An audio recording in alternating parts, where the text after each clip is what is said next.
My name is Chris, and tonight I will be your guide as we embark on a journey, a sleepy retelling of the classic, beloved tale, The Little Prince, one of the most translated books in history. We will travel to distant planets, find creativity in unexpected places, and learn one of the most important lessons of all. You can only see things clearly with your heart. The most important things are invisible to the eyes. Before we begin, however, let us take a moment to relax and find comfort in the space that we are in, here and now. Close your eyes and allow your body to sink into the mattress beneath you. With your eyes closed, take a deep breath. Turn your attention for a moment to the way your body feels. Notice the points of your body that are in contact with the mattress. The weight of your legs sinking into the soft bed. The comfortable sheets that are smooth and cool against your skin. The way the pillow cradles your head, giving it a place to rest and refresh. Feel the way the blankets lie against your skin, embracing you and welcoming you to this safe place of comfort and relaxation. Now, search your body for any tension or heaviness you may be carrying. Perhaps there are aches and pains that have come to the forefront tonight. If there are, we will take a few minutes now to slowly ease any discomfort or tension together. Start by slowly breathing in while tensing your hands and arms. Clench your fists together and pull your arms together as tightly as you can. Hold that tension for 1, 2, 3, 4. And now, release it completely with a full exhale. Feel the soothing energy that washes over your arms and hands as you free them from the tension you've been carrying with you. Then, move to your torso. Tense your stomach and chest, inhaling slowly as you do so. Hold that tension for 1, 2, 3, 4, and release it with an exhale. Take another deep breath in, noticing how sweet that deep breath feels as it enters your lungs, and exhale. Now, move down from your torso to your legs. With a slow inhale, tense all the muscles in your legs as tightly as you can. Hold that tension for 1, 2, 3, 4, and release it with a full exhale. Feel that warmth and relaxation surge through your legs as any tension you've been carrying melts away. And finally, turn your attention to your head and your shoulders.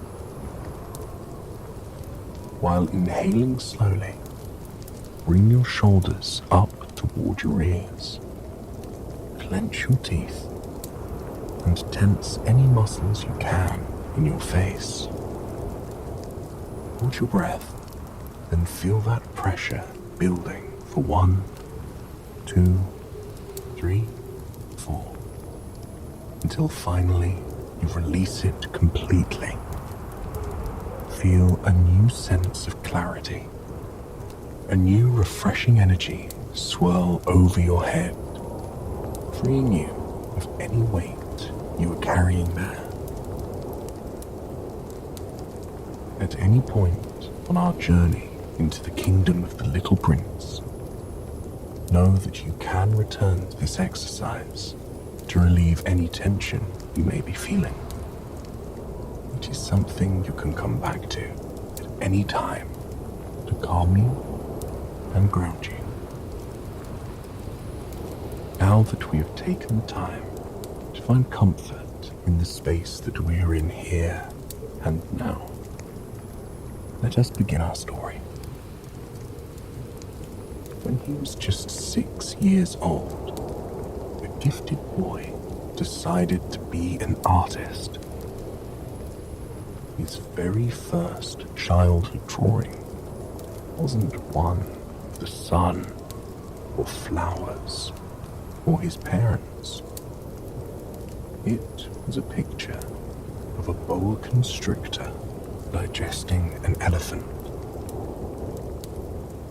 When he proudly showed it to the adults around him, many of them congratulated him on his drawing of a hat. Confused by their inability to recognize the story he was telling with his art, he moved on to drawing number 2, showing a cross-section of a boa constrictor with an elephant inside it. So, it would be quite obvious, even to grown-ups. While other children were excited by his drawing, the adults he showed it to shook their heads. It was so tiresome for the children to be constantly explaining things to adults. They encouraged the young boy to give up drawing and the arts altogether. Why didn't he try focusing on geography, arithmetic, or grammar instead? So, instead of pursuing the arts, he turned his attention to becoming a pilot. At least then, he'd be able to soar high above the clouds and see the world from a whole new perspective. Because the one perspective he had that was unmoving was his perception of adults. Although claiming to be concerned with important things, these grown-ups were just too sensible for their own good. And to test this, he would show every adult he encountered his drawing number 1, and every adult that saw the drawing would, without fail, say that the drawing was of a hat. Hence, the boy knew they lacked true understanding, and that he could not talk to these adults about rainforests, or stars, or the random fanciful thoughts that made their way through his mind. Instead, he could only talk to them about sensible things, like politics and neckties. For quite some time, the pilot was lonely in this world of adults. But then, on a fateful day, everything changed. Because, on that day, he solemnly decided to embark on a solo journey. He hopped in his own little plane and took to the skies. High above the world, he could often find a kind of peace that seemed impossible to reach on the ground. He loved sailing high above the cottony clouds, feeling the weight of gravity disappear beneath him as he lifted higher and higher into the heavens. He loved the way the golden sun reflected off the tops of the clouds, causing them to shimmer and shine in that breathtaking orange glow. He loved the way the world looked so small, yet so magical at the same time. He could see raging rivers be reduced to a lace of blue and turquoise, winding its way through the countryside. He could watch the mountains as they transformed from towering, otherworldly behemoths to craggy bumps rising up out of the earth, bringing with them a mosaic of greens and browns and tans. Looking out over the countryside as a whole was something that always took his breath away. He could see from those craggy mountain cliffs all the way to the sparkling sea in the distance that stretched on and on to the horizon. But on this fateful day, the pilot was flying somewhere that was, perhaps, even more remarkable.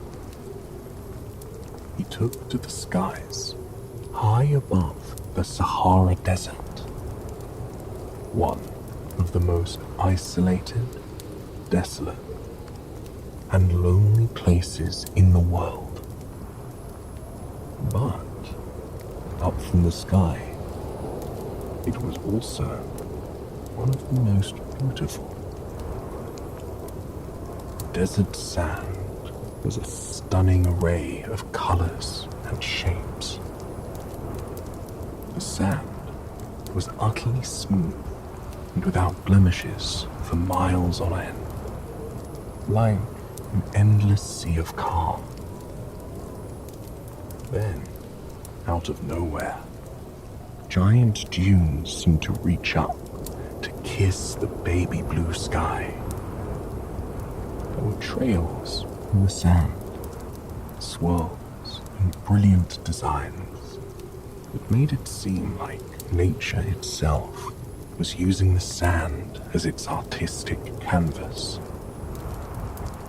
The pilot loved every second of flying over the Sahara Desert. It reminded him of the magic and beauty of the world. But he never expected that he would be seeing this wild and wonderful landscape up close and personal. Suddenly, his plane began to creak and groan in the air. It began to lose altitude, and it became incredibly apparent that his plane was going down. As calmly as possible, he clung to the controls and guided the plane down to the sand. He watched as the dunes grew closer and closer to him until they were towering over him. He landed with a crash, sending sand flying up into the simmering air in giant plumes. It wasn't the most pleasant landing, but he was relieved to find that he was all right. He hadn't been injured in the crash, However, his plane's engine was broken.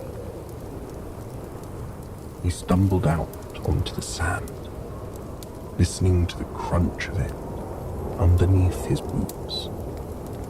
It was clear that his plane wasn't going to be flying anytime soon. He found himself in quite a predicament. From the sky, he had seen that there were no people, no homes, no resources for miles. And here he was, with few supplies, and no one to look to for help. Or was there someone to look to for help? It was when he was doodling with a pencil and paper that he first realized he wasn't alone. A small, odd little voice chimed, "Can you draw a sheep?" Surprised, the pilot turned to see a small person standing before him. The little prince was petite, with bright blonde hair and curious eyes. At first, the pilot was uneasy about seeing such a young man in the desert. He knew that he would have to feed the child, care for the child, and help the child find his way home. Although there was something very strange about him. The little prince didn't have a look of fear on his face at all. He didn't appear to be a boy concerned about being lost in the desert. The pilot told the little prince that he couldn't draw a sheep, but he could draw something else. With a smile beneath the searing desert sun, the pilot drew his drawing number 1 for the little prince. The little prince took the picture in his tiny hands and exclaimed, "No, I don't want an elephant inside a boa constrictor. They are too dangerous and big. I need a sheep." The pilot drew the little prince sheep after sheep after sheep. But the little prince rejected each drawing, saying it wasn't the sheep he was looking for. Finally, running out of patience, the pilot drew a picture of a box. With a smile, he handed the drawing to the little prince, telling him that the box contained the exact sheep that he was looking for. The little prince hugged the picture, overjoyed. It was exactly what he had been hoping for. He wondered aloud if the sheep would have enough grass to eat in his box. After all, the box the sheep was living in was quite small. But the pilot was much less concerned about the imaginary sheep in the imaginary box. He tried to ask the little prince where he came from, but the prince wasn't interested in answering questions. He was only interested in asking them. The little prince inspected the plane with childlike wonder, poking and prodding metal pieces, with a look of awe sparkling in his eyes. He asked the pilot what the purpose of the plane was. "It allows me to fly through the sky," pilot responded. A warm, comforted smile washed over the little prince's face. He was relieved to hear that he too came from the sky. He asked what planet he was from, much to the pilot's surprise. In turn, the pilot posed the same question to the little prince, wondering if that would explain his presence in the desert. But, strangely, the little prince didn't answer. Instead, he admired his drawing with a smile on his face, thanking the pilot once more for drawing him such a wonderful sheep. Do you want me to draw a post and a rope to the sheep so he doesn't get lost? The pilot asked. But the little prince just chuckled, telling him that his planet was so small that there was no way the sheep could get lost. That was the pilot's first clue about where this little boy had come from. After looking at some astronomy maps, he determined that the boy was from asteroid B612, a tiny asteroid that was discovered way back in 1909. But that is only a detail that matters to grown-ups, because the pilot knew that grown-ups can only understand facts and figures. They don't care about true and real qualities in things. They measure the beauty of things based on their age or their price. Everything else is lost to them. They don't see a sheep in a box on a tiny planet. They see a square on a piece of paper, searing under the sun of the Sahara Desert. The next few days proved to be some of the most interesting of the pilot's life. The little prince and the pilot spent all their time together, working on the plane and walking through the sand nearby. With each sunset they watched, and each sunrise that awakened them, they grew closer and closer together.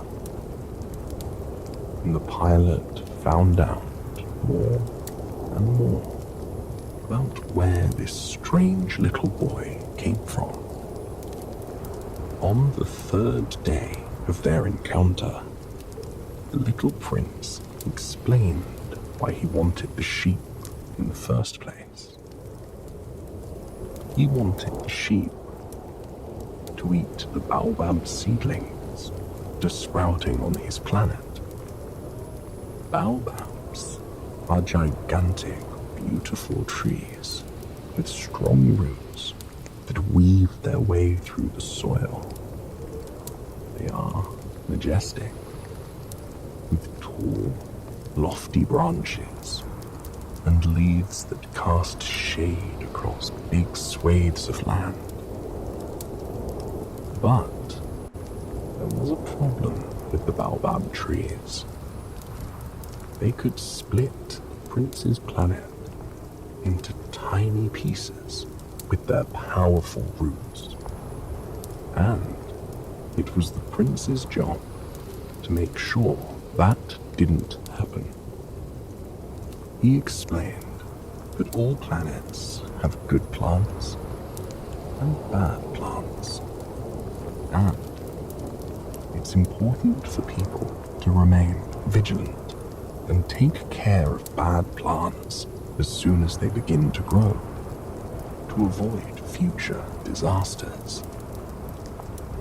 The pilot couldn't help but notice how much insight the prince possessed about the world, thanks to those powerful, beautiful baobab trees. As they discussed the baobab trees, the two sat down in the sand to watch the sun make its way down over the horizon. The little prince was mesmerized by the colors before them. The way the sunset painted the sky, a beautiful mosaic of pinks, reds, oranges, and purples, making the horizon and the sand dunes around them come alive with color. In a tiny voice, he told the pilot that on his planet, you could see the sunset whenever you want by simply moving a few feet. One day, he saw the sunset 44 times. Only then did the pilot realize how incredibly small the little prince's planet truly was.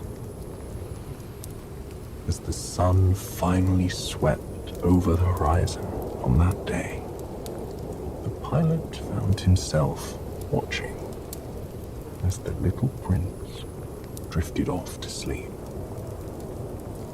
He seemed so small in this vast, endless desert. He couldn't imagine the young boy with such a vivid imagination. This young boy who felt things so deeply, being here all by himself. When the fifth day rose upon them, the pilot knew he had to get to work. The plane still wasn't working, and their food and water was rapidly running out. He spent the majority of the morning trying to piece the engine together and get it working. Meanwhile, the little prince paced around, looking at his sheep drawing with concern. He asked the frustrated, busy pilot if the sheep will eat both bushes and flowers on his planet.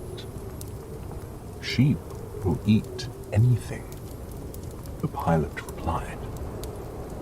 The little prince's concern only grew.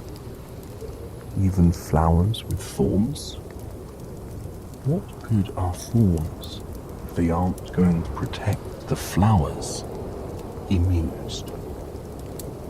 But the pilot could not think of flowers, or sheep, nor distant planets, nor sweet questions of the universe that begged to be answered. All he could think of was their survival. Frustrated with their situation, he lashed out at the little prince, telling him he was busy with important matters. The little prince balled his tiny hands into fists, wounded and angry. Important matters? You're acting like a grown-up, he declared. If someone loves a flower, of which just one example exists among all millions and millions of stars, that is enough to make him happy when he looks at the stars.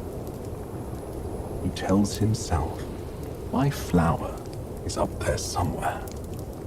But if the sheep eats the flower, then for him, it is as if suddenly all the stars went out. And that isn't important. The pilot stopped working on the plane. The words washed over him in a powerful wave. And immediately after, the little prince began to sob. The pilot glided to his side and took the young boy in his arms, comforting him. Getting out of the desert was, indeed, important. But his new friend's happiness was the most important matter of all. After all they had in the world right now was each other and the stories shared between them. The flower will be just fine, I promise, the pilot whispered, soothing his young companion. What if I draw a muzzle on the sheep while you tell me about this beautiful flower of yours? The prince smiled, wiping the tears away from his bright blue eyes. He plopped down in the sand and turned his gaze up into the sky, into the universe where, somewhere, his beloved flower remained. One day, he explained, he discovered a new plant sprouting on his planet. At first, he feared it may be a new type of baobab. But as he watched it grow, day after day, it became clear that it was far, far from the baobabs he was used to seeing. The plant soon revealed itself to be a rose. Amidst the inky blackness of space, she was a glowing beacon of beauty, a splash of red against the sea of darkness. Her beauty overwhelmed the little prince at once. He had never seen a plant like her before, and she brought him great joy.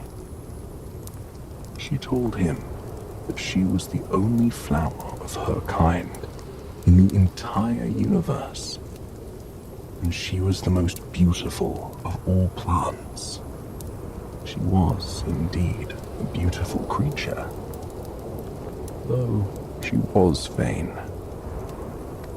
Day after day, she demanded that the little prince take care of her.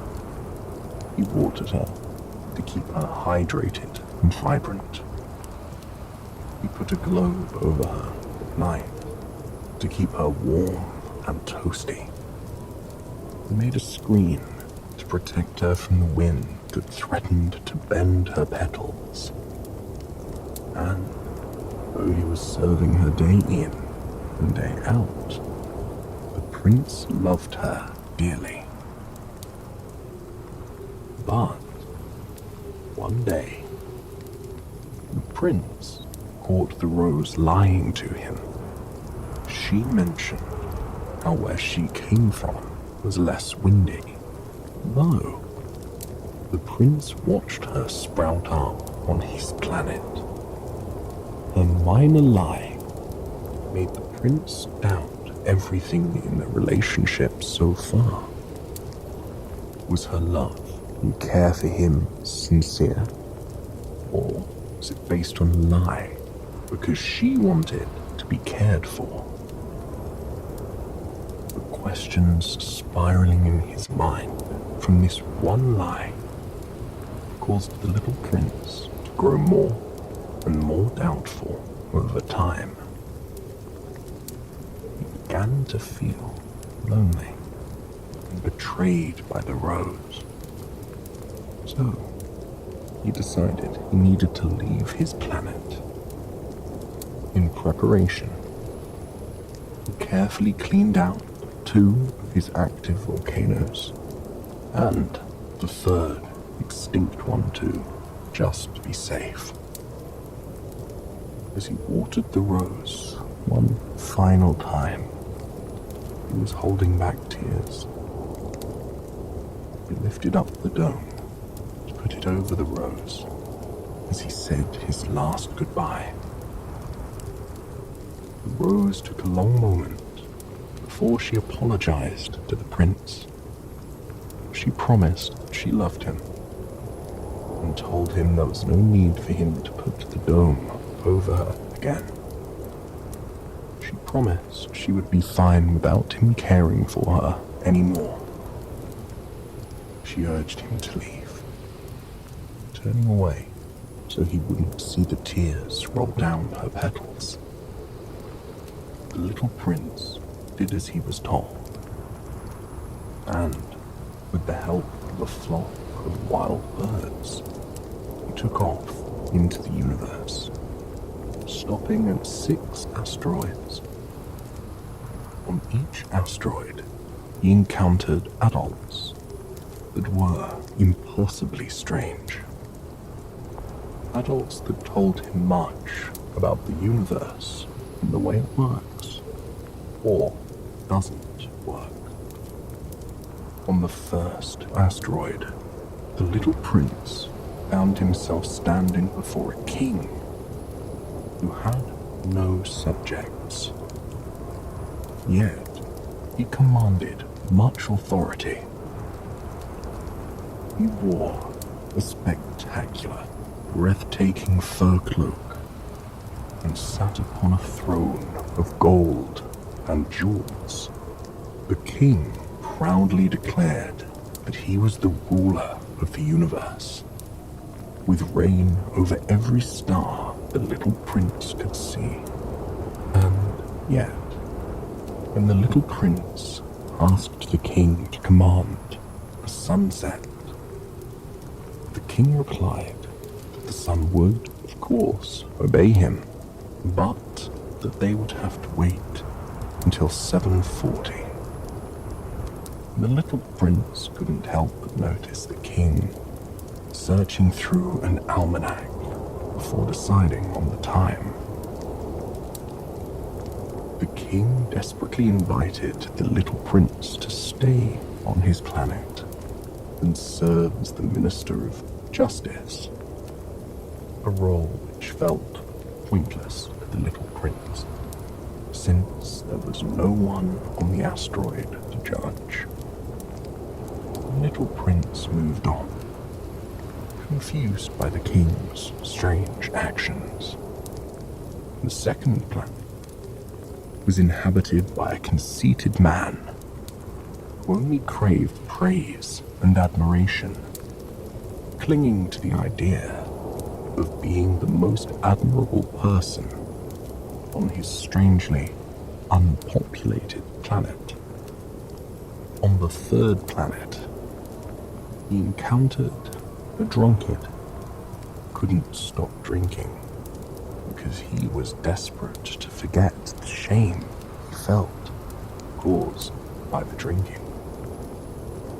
The fourth planet belonged to a businessman. He hardly had a second to spare and muttered "Good morning" to the little prince as he greeted him.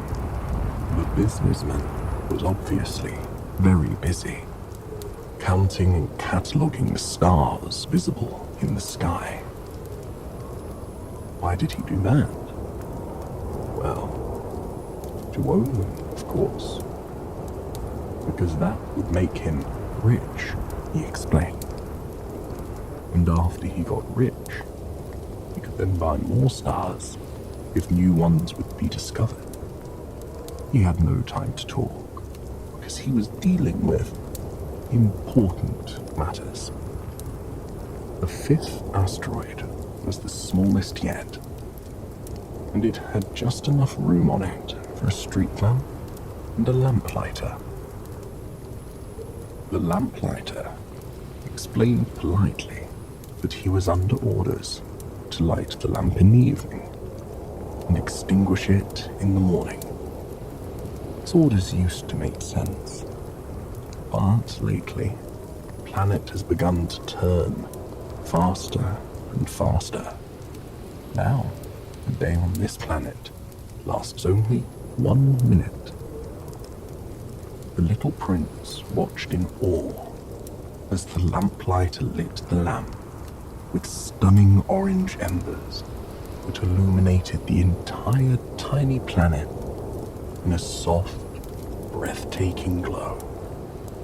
Then, as soon as the flame of the lamp began to grow, the lamplighter would extinguish the flames, causing a plume of smoke to rise up and up and up into the sky.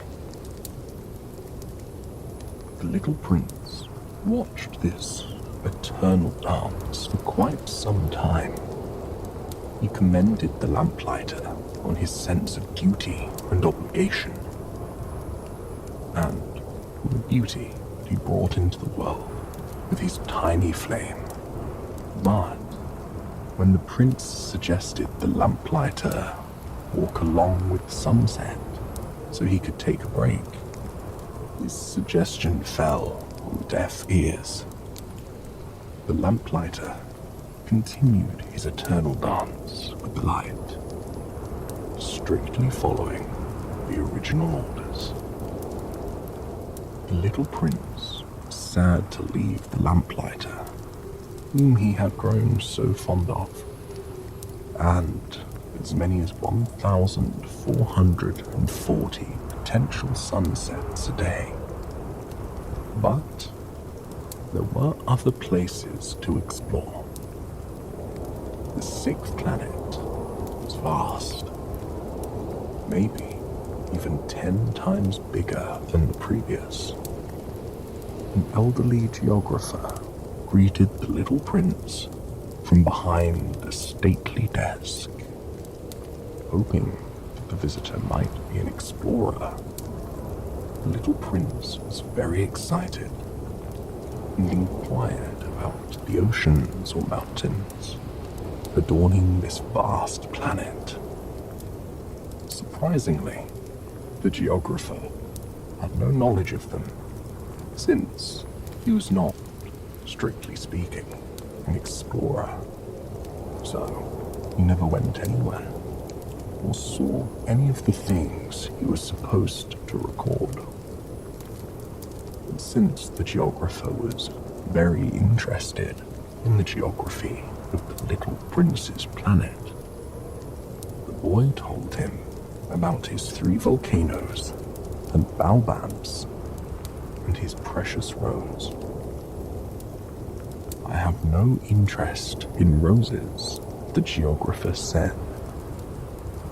"They are ephemeral. They disappear quickly." "My rose is ephemeral," the little prince muttered, "and she is all alone in the world, with only 4 thorns to defend herself." After a sharp pang of regret, the little prince gathered his courage once more, and, on the cartographer's recommendation, decided to visit planet Earth, perhaps the most puzzling of all the places he explored. He found himself in the desert, with no one around for miles. He thought that he found himself on an uninhabited planet, much like his own. But soon, the little prince encountered a yellow snake that claimed to have the power to return him to his home, if he ever wished to return. He was not sure about the proposal, so he traveled across the desert, searching for people. In the desert, he came across a desert flower with 3 petals. She once saw a caravan, so she told the prince that there were very few people on Earth, maybe 6 or 7 in total, and that they had no roots. They journeyed wherever the wind took them, which made life incredibly challenging for them. The prince scoured the vast, desolate landscape in search of people, in search of more. he followed a dirt road that wound through the desert one day. As he walked along the dirt path, listening to the crunch of the ground beneath his feet, a flash of green and red came into view more and more. As he grew closer, the unmistakable smell of fresh flowers washed over him. He was standing before a rose garden that stretched as far as the eye could see.